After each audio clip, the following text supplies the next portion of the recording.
Sir, waste Asia में जो ongoing escalation चल रही है उसके चलते सर ग्लोबल फाइनेंशियल मार्केट्स में एक वोलेटिलिटी देखी जा रही है और भारत में भी सर शार्प इरोजन देखा गया है इन्वेस्टर वेल्थ में।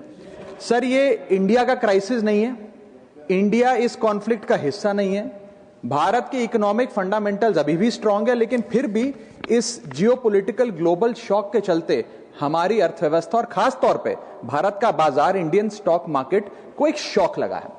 सर, मैं बताना चाहूंगा कि 28 फरवरी जब पहली बार ये युद्ध शुरू हुआ, पहला एक्ट ऑफ अग्रेशन किया गया, तब से लेकर 23 फरवरी दैट इज यस्टरडे लगभग 48 लाख करोड़ रुपीस भारत के इन्वेस्टर्स के इरोड हो गए, मार्केट से गायब हो गए, शून्य हो गए। एफपीआईज ने 52,000 करोड़ रुपए 1 मार्च से लेकर 15 मार्च के भीतर भारतीय बाजार से निकाल लिया, रुपया 94 पहुंच गया। ये तमाम चीजें एक रूटीन करेक्शन नहीं है सर, ये कॉन्फ्लिक्ट ड्रिवन शॉक है। मेरी चिंता है सर कि भारत में लगभग 13.5 करोड़ इन्वेस्टर्स हैं जो लगभग 21 करोड़ डीमैट अकाउंट्स के माध्यम से निवेश करते हैं, और खास तौर पे इस वर्ग में SIP investor, first time retail participant, salaried middle class और रिटायरीज जो लॉन्ग टर्म सेविंग्स के लिए निवेश करते हैं, उनकी चिंता है जो मैं सदन में व्यक्त करना चाहता हूं। सर, वेस्ट एशिया की जो जंग है वो हमारी जंग नहीं है, लेकिन उसके शॉक भारतीय बाजार में देखे गए। It is a black swan event because it has been triggered suddenly, externally, and it is unrelated to the underlying Indian economic fundamentals. But sir, Bharat may not be failing, but India is certainly being hit by this shock. और मेरा सरकार से ये अनुरोध रहेगा that the government, when they encourage citizens to enter the global markets or the capital markets in particular, the government cannot disappear when external shocks hit the household wealth. इसीलिए मैं अनुरोध करता हूं कि कुछ रिलीफ भारत के इन्वेस्टर को सरकार द्वारा दिया जाए। पहला रिलीफ जो हो सकता है सर वो ये है कि रिटेल इन्वेस्टर को टारगेटेड रिलीफ दिया जाए।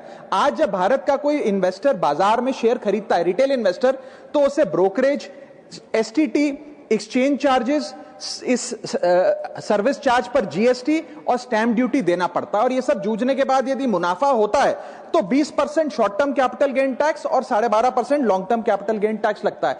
अगर कोई लिमिटेड ट्रांजैक्शन कॉस्ट पे रिलीफ सरकार दे तो इन्वेस्टर सेंटिमेंट बूस्ट हो सकता है। I am not asking for market populism sir, I am asking for targeted investor protection.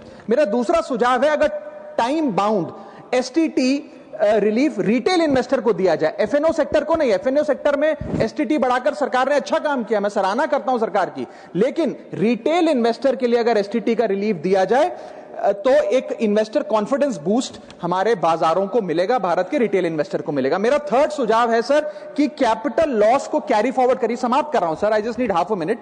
Extend capital loss carry forwards. आज भारत का इनकम टैक्स जो लॉसेज होते हैं बाजार में, उन्हें 8 साल तक कैरी फॉरवर्ड करने की अनुमति देता है। इसे बढ़ाकर 12 से 15 किया जाए इस क्राइसिस विंडो में जो लॉस बुक हो रहा है। Sir, I am just finishing.